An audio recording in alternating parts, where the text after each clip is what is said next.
முடியாத 2 நாட்கள். ஒன்று ஏப்ரல் 14 1950 வருஷம் பகவான் மகா நிர்வாண அடைஞ்சினார். இன்னொன்று 1941 வருஷம் ஜூலை மாதம் 24 நான் பகவானை முதல்ல தரிசனம் பண்ண நாள். டைம் கூட எனக்கு நல்லா நினைவு இருக்குங்க. காலையில் 9:20 பகவான் என்னை அப்படியே கூர்ந்து பார்த்துட்டு இருந்தார். நான் தலையை தாழ்த்திக்கிட்டேன். அந்த பார்வையை, அந்த ஒளியை என் வாழ்நாள் முழுக்க என்னால் மறக்க முடியாது.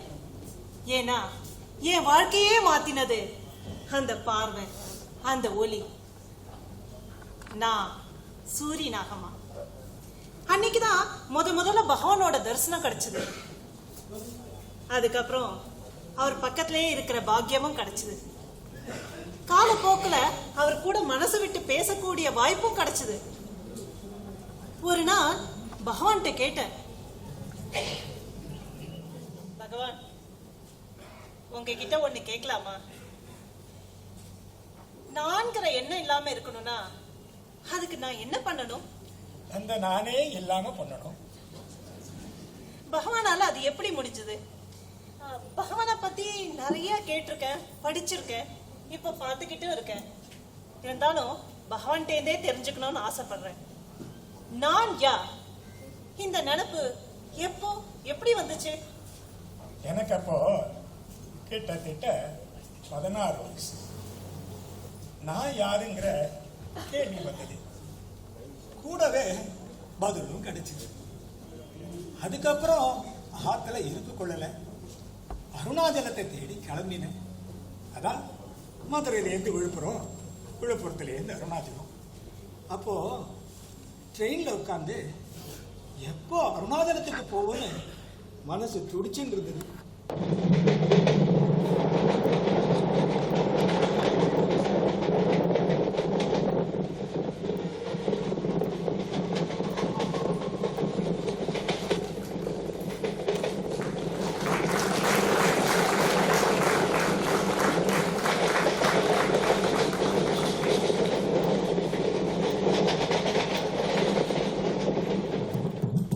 அவரோட நீண்ட பயணமும் ஆரம்பிச்சது. அது ஒரு சாதாரண ரயில் பயணம் இல்ல, ஆன்மீக பிரயாணம். கபடி கபடி கபடி கபடி கபடி கபடி கபடி கபடி கபடி கபடி கபடி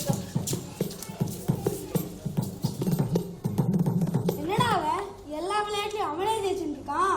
கவலைப்படாதடா, அவன் தூங்கும் போது நம்ம ஜெயிக்கலாம். அவன் எப்பதான் தூங்குவான்? அவன் எப்ப தூங்குறானோ உடனே தூங்கிடுவான்.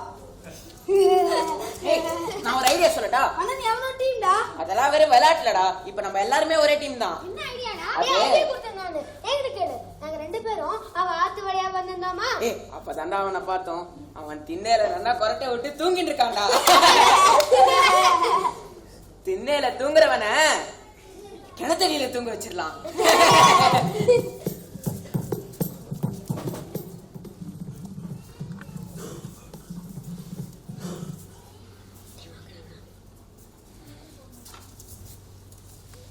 இரு நான் பண்றேன் பாரு.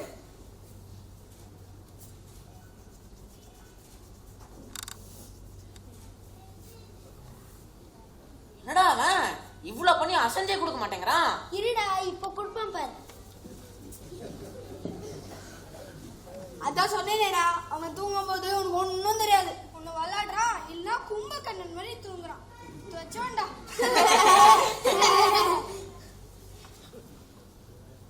அப்போ அடுத்தது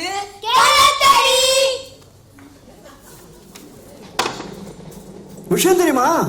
சுந்தரமையர் காலமாயிட்டார். அழகம்மாளுக்கும் குழந்தைகளுக்கும் என்ன போராத காலமோ.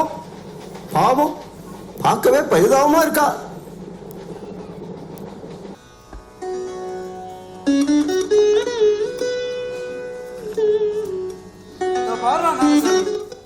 அம்மா இங்கேயே இருக்கட்டும். நீங்க 2 பேரும் என் கூட மதுரைக்கு வந்துருங்க. இங்க எல்லாரையும் வச்சு பராமரிக்கிறது அவ்வளோ சௌரியப்படாது. அதனால நீங்க அங்கேயே இருங்கோ. அம்மா நேரம் கிடைக்கும் போது வந்துட்டு போயிட்டு இருக்கட்டும். நீங்க சொல்றதெல்லாம் வாஸ்தவம் தான் சித்தப்பா. ஆனா வெங்கட்டும் விட்டு பிரிஞ்சு இருக்கிறது அம்மாவுக்குமே ரொம்ப சிரமமா இருக்கும். இவன் வேற சின்ன குழந்தை பாருங்க, பாவம் ஏங்கி போயிடுவான். இவன் அம்மா வயத்துல இருக்கிறச்சு அரிக்கிற மாதிரி ஒரு எரிச்சலை கொடுத்துட்டு இருந்தான். வில்வேலையும் வேப்பலையும் அரைச்சு பத்தெல்லாம் போட வேண்டி இருந்தது. அதனாலதான் சித்தப்பா சொல்றேன். நாகசாமி, நான் எல்லாத்தையும் அலசி ஆராய்ஞ்சு பார்த்துட்டு தான் நான் சொல்றேன். சொல்றத கொஞ்சம் புரிஞ்சுக்கோ. சரி சித்தப்பா, இப்போ ஆத்துக்கு பெரியவர் நீங்க தான். நீங்க என்ன சொல்றீங்களோ அது பிரகாரமே பண்றோம்.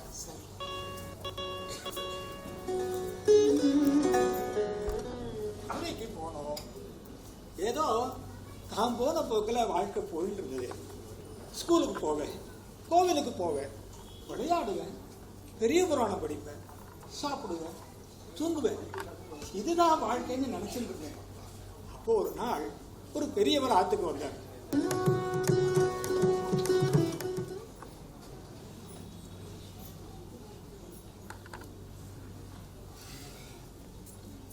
ஏண்டா அம்பி, சுபையார் ஆத்துல இருக்காதா? சித்தப்பா வெளியே போயிருக்கா, வர நேரம் தான். நீங்க யாரு, எங்கிருந்து வரீங்க? என் பேர் ஜெயராமன், அருணாச்சலத்துல இருந்து வரேன்.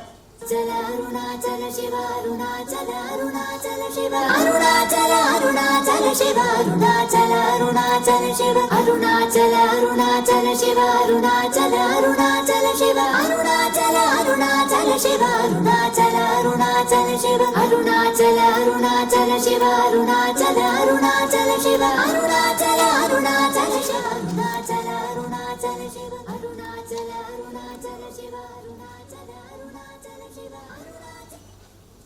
அருணாச்சலங்கிற அந்த வார்த்தை என் மனசுல, என் உடம்புல ஒரு பரவசத்தை ஏற்படுத்திது. ஏன் எதனாலேன்னு எனக்கு சொல்ல தெரியல.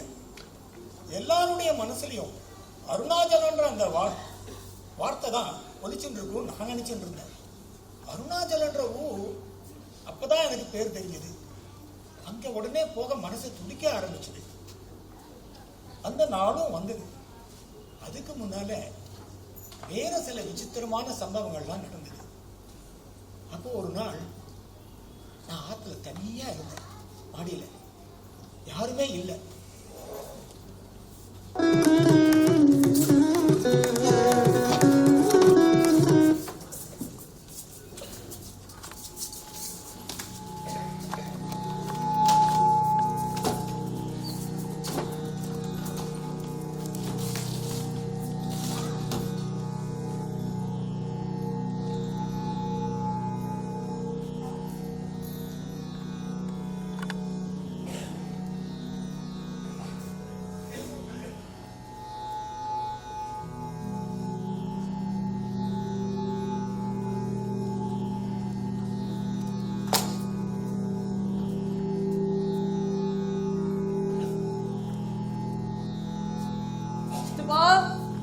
சித்தப்பா,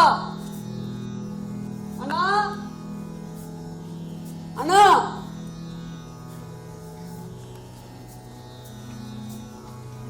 நான் இப்ப செத்து போயிட போறேன்னு பயமா இருக்கு.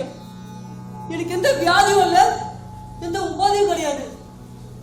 அப்புறம் எனக்கு இந்த மரண பயம். சரி, மரணம்னா என்ன? மூச்சு நின்று போனால் மரணம். அந்த மரணத்தை அனுபவிச்சு பார்த்துருவோம்.